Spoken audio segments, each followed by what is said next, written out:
Iginit po naman mga kabrigada ng Malacanang na hindi na kailangan ng pagtatalaga ng lead investigator at investigasyon o sa investigasyon ng mga flood control project.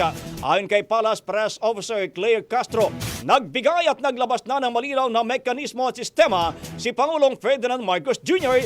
at inatasan na rin ng Regional Project Monitoring Committees para masusing siyasatin ang mga proyekto. Ang pahayag ng palasyo ay tugon sa rekomendasyon ni Baguio City Mayor Benjamin Magalang na magtalaga ng lead investigator sa gitna ng kanyang ibuninyag na umano'y pagkakasangkot ng 67 mga kongresista sa rock netting at cat's eye sa ilang proyekto.